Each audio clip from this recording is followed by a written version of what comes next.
volume. So when the heart, just at the end of filling, when the heart is just about to start a contraction and close the AV valves, 135 mils.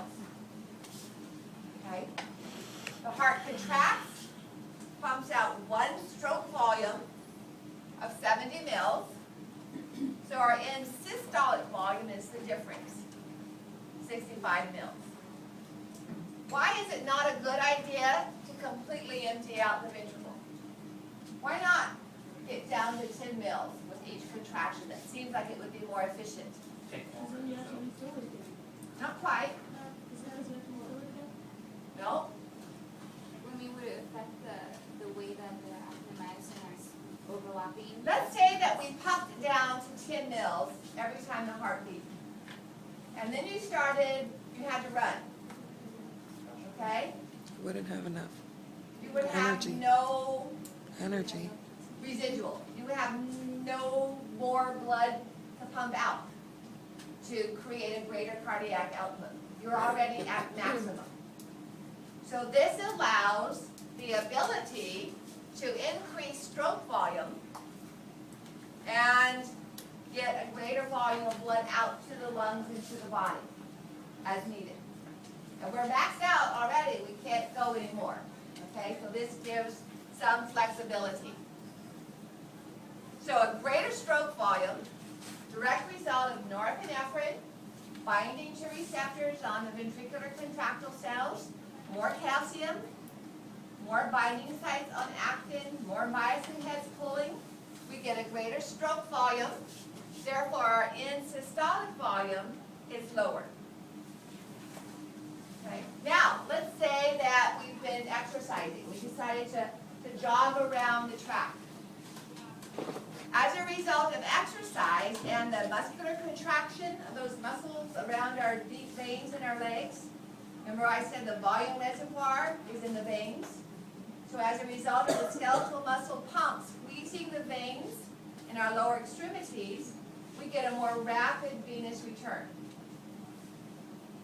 End diastolic volume is now 175 mils. The heart is stretched out, all right? So with a greater stretch, we have a greater force of contraction. And so we can either come back to here or we can contract even more and have more blood coming to the heart, twice as much blood leaving the heart. That ability to stretch is known as Starling's law. The factor by which the muscle contracts harder because of the greater amount of volume, increasing the volume within the ventricles, is known as preload. So preload is venous return. All right? Those are almost equivalent terms. Increasing venous return increases the volume in the ventricles at diastole. Hence, we have an increased preload. A greater volume. Increased preload just means we have a greater volume of blood in the ventricles. All right? So these are factors that can increase venous return. Slow heart rate. So this now becomes a conundrum because what's going to slow our heart rate? ACH, acetylcholine. Acetylcholine. But we just got through saying that with a lower heart rate, we have a lower cardiac output. Right? That's what I said I wanted you to recognize as a direct effect. Decreased heart rate is going to decrease cardiac output. And that's true if nothing else changes. And that's the way I want you to interpret that question. But in reality, if we go from a heart rate on our ECG that looks like this, and that's our TP interval. All right, remember this is TP is ventricular filling. So during our TP interval, during ventricular filling,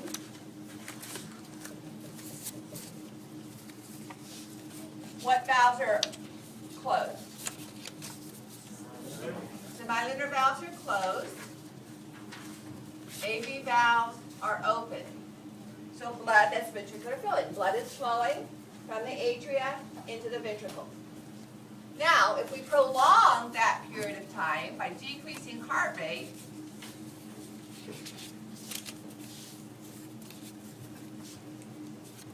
we have a longer period of time for blood to flow into the ventricles and for them to stretch. So we're going to have a greater end diastolic volume.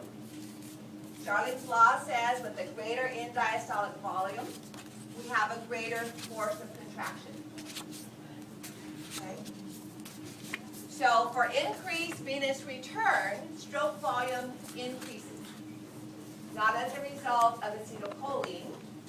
Acetylcholine doesn't affect the force, but directly as a result of Starling's law and our stretched heart muscle fibers. So when you have a table, a review table on the sample exam, where I provide different things, and I say increase in acetylcholine, decrease in whatever, I want you to not go too many steps down the road, but answer directly for that effect. Okay? So increased norepinephrine is going to do what to heart rate? Increase heart rate. Okay? So then if I say, what's the effect of norepinephrine on cardiac output? It's going to increase. Okay, I don't want you to start overthinking, like, well, with an increased heart rate, I have shorter ventricular filling, therefore, because you're probably also going to have increased venous return, blood pressure is going to be higher. So we don't want to go too many steps down the road because then we have to start including too many factors and it gets too complicated for that simple table. So I want you to take that one effect, one result, and not add compensatory factors. All right?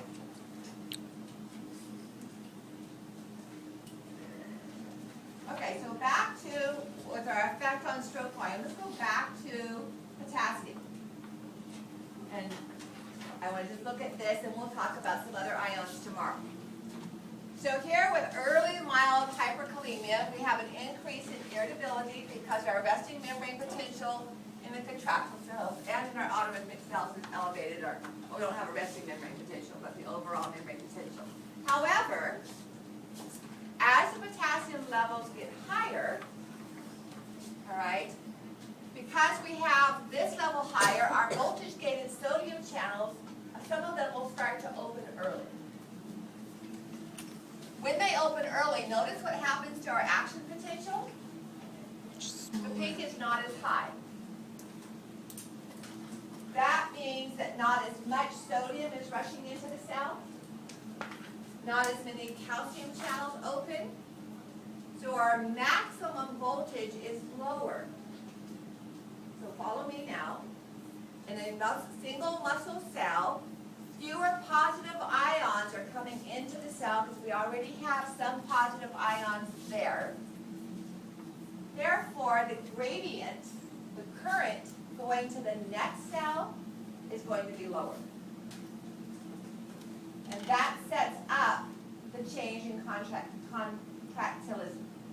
With a lower current going into the next cell, fewer sodium channels are going to open, and we keep decreasing the number of voltage-gated channels that can open, and we keep decreasing the current that's going through and suppressing that. So our overall ECG starts getting flatter, and that starts to give us that sinusoidal wave. And it takes longer for the conduction to go through each muscle cell. So eventually the contractions are farther apart because, remember, the flow of current is dependent on the concentration gradient. So here's our muscle cell. Through our gap junctions, fewer ions are coming in because fewer voltage-gated channels are opening. Therefore, to go from this cell to the next muscle cell via the gap junctions is going to take longer because our gradient from this cell to this cell is lower.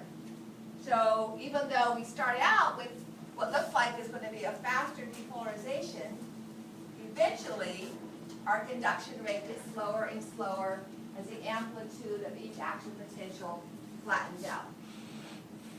Okay? And then we have less calcium available as well because of the intimate relationship between sodium and calcium, and the contraction is weaker.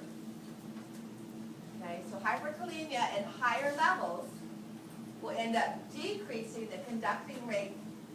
The essay note actually seems to be immune to the hyperkalemia factors, but in the ventricles, we end up with a decreasing conducting rate, so slower contraction and weaker contractions as that occurs.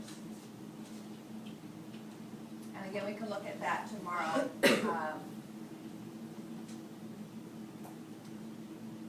All right, so I want to come back here now. We've looked at stroke volume and heart rate. So increasing heart rate increases stroke volume. We affect the heart rate by sympathetic and parasympathetic venous return. Affects our stroke volume. Sympathetic affects our stroke volume. So we have two factors affecting stroke volume: the number of calcium ions and the degree of stretch. Okay? Sympathetic affects the number of calcium ions, and a variety of factors affect the volume of blood that enters into the heart. That's our venous return, that degree of stretch. All right, so that's the cardiac output factor of blood pressure. As cardiac output goes up, more blood volume is pushing on the sides of the blood vessel walls, blood pressure goes up. So what was the other factor affecting blood pressure? From the first slide, cardiac output, peripheral resistance. Okay, so cardiac output, heart rate, stroke volume. The other factor is peripheral resistance. Peripheral resistance is affected by three major factors. One factor is going to be the diameter of the vessel wall. So the larger the diameter, the less the peripheral resistance, or the other way around.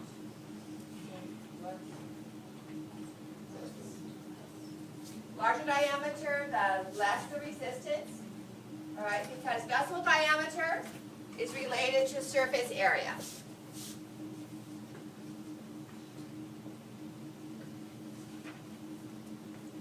Another factor is the length of the blood vessel.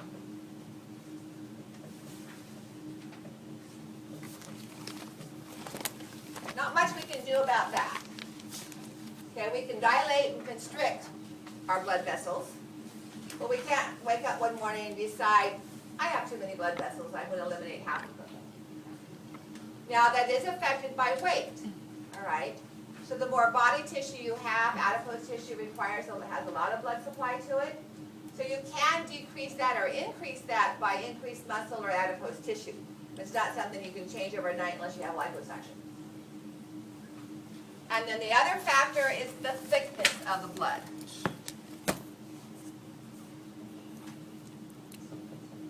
And that's known as viscosity.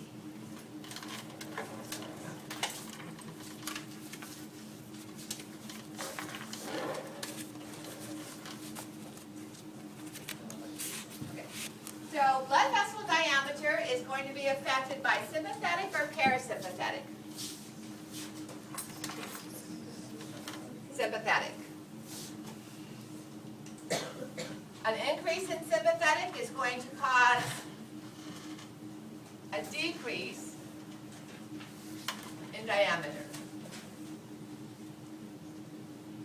Because in the this is in the arterial, our smooth muscle constricts. A decrease in sympathetic causes our blood vessels to dilate, so we have an increase in diameter. Okay? Decreasing the diameter by half increases the peripheral resistance 4 times. So it's an inverse relationship. Okay, length of the vessel is kind of self-explanatory. Blood viscosity. We haven't done blood cells yet, but that's related to hematocrit. So about 55% of your blood is fluid.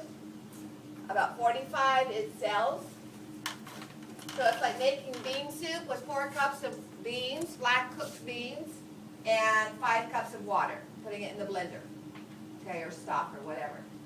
Now what happens to the thickness of that soup if you make it 12 cups of cooked beans to 5 cups of water? You'll be able to stand a 4 cup in it, okay? So it has a higher viscosity. Therefore, the heart has a greater amount of force required to push all those beans against the blood vessel wall. Well, all the blood cells. Now if we make it half a cup of beans to 5 cups of water, very thin and runny. So anything that affects hydration is going to affect blood viscosity. So increasing viscosity would be dehydration, sweating a lot on a hot day without replacing your fluids, blood doping, whether it's your own spleen dumping blood cells back into the blood, or you're taking blood out and spinning it down, and then just before an athletic event having it added back to your vessels. That's going to increase the number of cells per volume. Diuretics, where we lose increased fluid in urine. All right, it's going to increase viscosity, and obviously the opposite effect. So if you have anemia, or if you drink 5 gallons of water every day, that's going to decrease viscosity. Okay? So those factors are going to affect peripheral resistance. Okay. When we look at control then of blood pressure, we have control of cardiac output. We have the nervous system controlling the blood vessel diameter. What major system, from what I just said, is going to control viscosity? Kidneys? Kidneys. Okay, that's renal. So the hormones that affect the adrenal gland are going to affect viscosity. Now, your lecture notes, I go into that in quite a detail, but I always really wait until we get to the urinary system. So what I want to do is just put up on the board a couple of hormones, actually 3, and what they do without going into the mechanism. We'll save that for our urinary system. All right? One hormone is from the posterior pituitary gland, and that's the anti-diuretic hormone. What this one does is it prevents, well, let me rephrase that. It increases water reabsorption in the kidneys.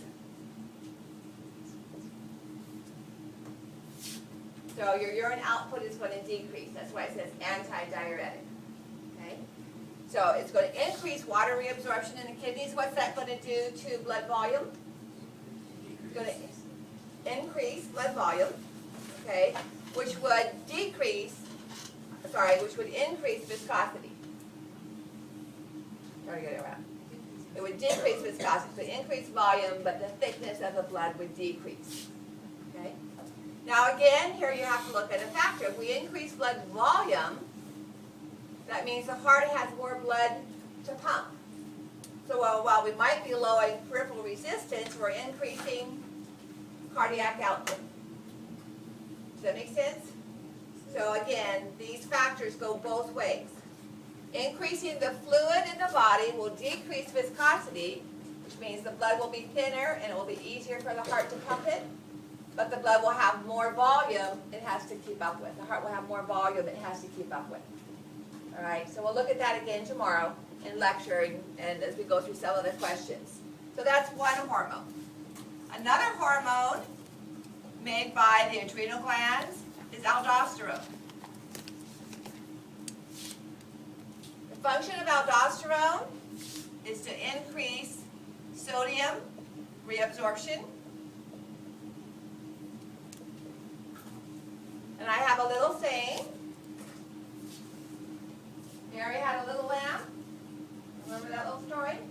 Wherever Mary went, her lamb was sure to follow. Sodium is Mary. Water is her lamb. So wherever sodium goes, water follows. So if the body increases sodium reabsorption, it's going to increase water reabsorption. So in the end result, these two both increase the water returning to the heart, or returning to the body. The last hormone, remember I told you the heart was an endocrine organ? It makes a hormone called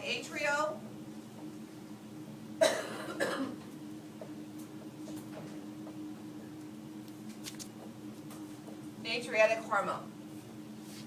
When the atria are stretched by too much venous return, so too much blood coming back to the heart is going to stretch the atria. They respond by releasing atrial natriuretic hormone. It does the opposite. The heart is saying too much blood, get rid of some of it. So it's going to decrease sodium reabsorption.